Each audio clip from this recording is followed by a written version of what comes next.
آپ صرف سوچتے ہی مالدار ہو جائیں گے، سوچتے ہی خوشحال ہو جائیں گے۔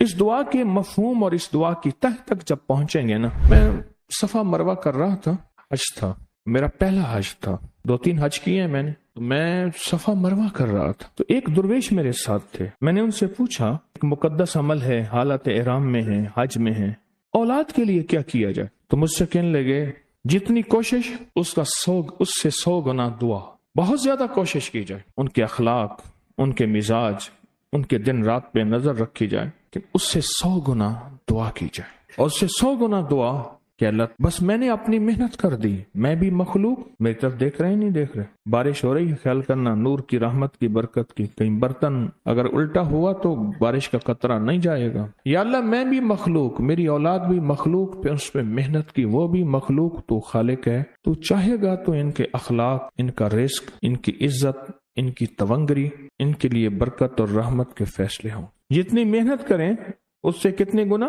100 گنا دعا کریں، 100 گنا دعا کریں، جتنی محنت کریں اس سے 100 گنا دعا کریں۔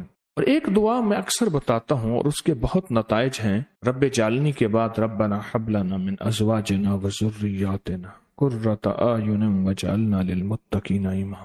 اس دعا کو یاد کریں، میری درخواست ہے، میرا مشورہ ہے، اس دعا کو یاد کریں۔ اس دعا کے مفہوم اور اس دعا کی تہ تک جب پہنچیں گے نا، آپ صرف سوچتے ہی مالدار ہو جائیں گے، سوچتے ہی خوشحال ہو جائیں گے، اور سوچتے ہی آپ کے اندر ایک فرحت اور راحت ہوگی، فرحت اور راحت ہوگی۔ انسان جب آگے چلتا ہے پھر اس سے اولاد کا فکر ہوتا ہے، اور اولاد کا فکر بھی ہوتا ہے، اور اولاد سے توقعات بھی ہوتے۔ میرا تجربہ ہے، بڑوں کا تجربہ ہے، سنیے گا، موتی بتا رہا ہوں، جو بندہ یہ دعا پڑھتا رہے گا اللہ اس کی نسلوں میں بے اولادی نہیں دے گا، ایک دوسرا، اللہ اس کی نسلوں میں اندھے، لولے، چندھے، اپاہج، معذور بچے پیدا نہیں ہوں گے۔ جو یہ دعا اور اس دعا کا اہتمام کرے، اللہ پاک اس کو ہمیشہ صحت مند زندگی اور صحت مند اولاد عطا فرمائے گا، جو اس دعا کا اہتمام کرے گا، کیونکہ اس دعا میں ذریت ہے، اور ذریت سے مراد نسل نسل نسل نسل نسل نسل نسل نسل،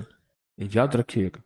اس دعا کے اندر امامت ہے، وجعلنا للمتقین اماما، اور امام کہتے ہیں باس کو، چیف کو، بڑے کو، ہیڈ کو، پورے ملک کے بڑے کو، پورے قبیلے کے بڑے کو، سردار کو، اعلیٰ سے اعلیٰ عہدے دار کو، اعلیٰ سے اعلیٰ صاحب مقام کو۔